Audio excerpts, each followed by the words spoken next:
Hi, Jallina. This is Kristen. So first of all, I want to make sure that I'm pronouncing your name correctly. So please comment on this video, um, or send me an email and let me know if I am butchering the pronunciation of your name. I'm going to be sending you videos like this each week in response to your creative work, to the poems that you're submitting. And I wanted to also ask that for future weeks, would you please put both poems into a single document? It makes it a little bit easier for me to read, and it makes it a little bit easier for me to record these videos if it's just in one document. So future weeks, if you could do that, that'd be great. I wanted to say that I was really grateful that you spent some real time with these prompts, that I feel like after reading these two poems, I have a bit of a sense of your own unique poetic voice, and I'm very grateful for that.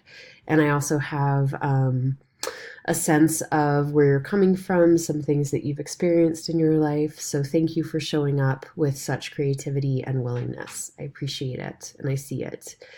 So let's start here. Let's start with the I am from. I think you did a really good job of mimicking the form of the Mary Pfeiffer poem, the I am from poem. I like that you also made it your own. So I see that you followed the form, but that the kinds of details that you included are slightly different. And I like that you took that liberty with it. So thank you for doing that.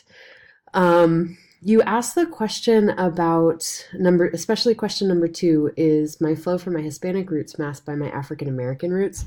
I don't think that's the case. I feel like I can get a sense of both of those influences of heritage as a result of this poem. Like I can actually feel both of those coming through.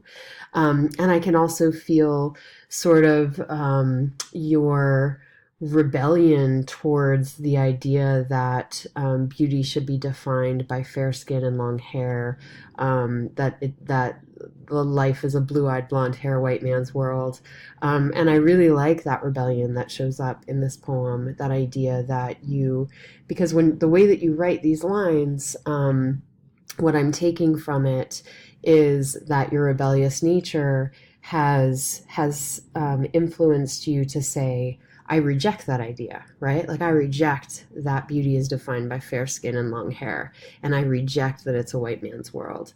And so I really want to encourage you to continue to show up with your own political beliefs and your rebellious nature in your work. I think it really serves this poem.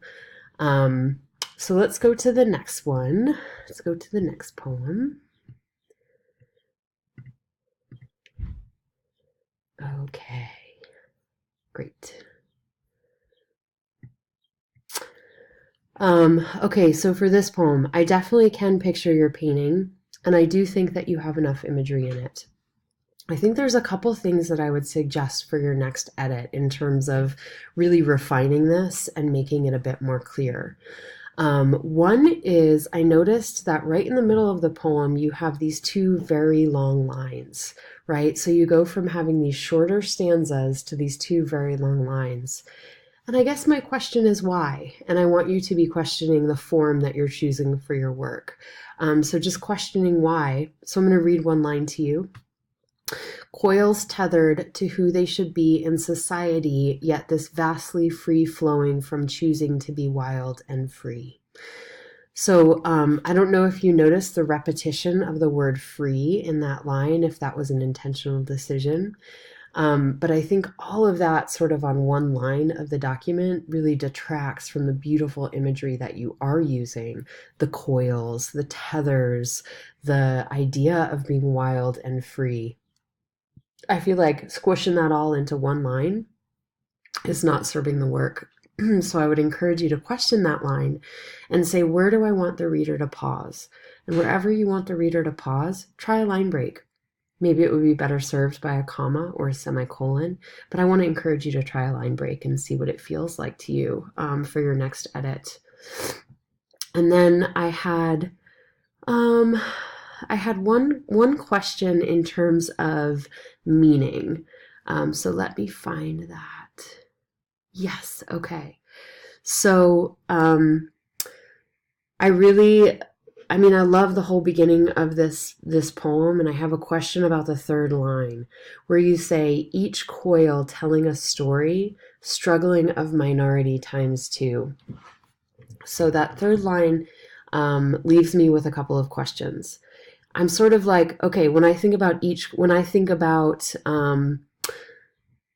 her vast afro twist, right? And all these different paths and all these different coils, and each of those coils telling a story, that feels a little bit in conflict to struggling of minority times two, because then I'm thinking about two rather than the vast majority. And so I think what you might need here is you might need to end the thought, each coil telling a story, period. New line, struggling of minority times two, because I think this idea um, of struggling of minority times two is important enough to weight its own line. So I hope that makes sense. That would be my recommendations for moving forward here. I think there's some beautiful imagery, and I think you did a fantastic job with this prompt. And I look forward to seeing the next edit and reading your next round of work. Thank you so much.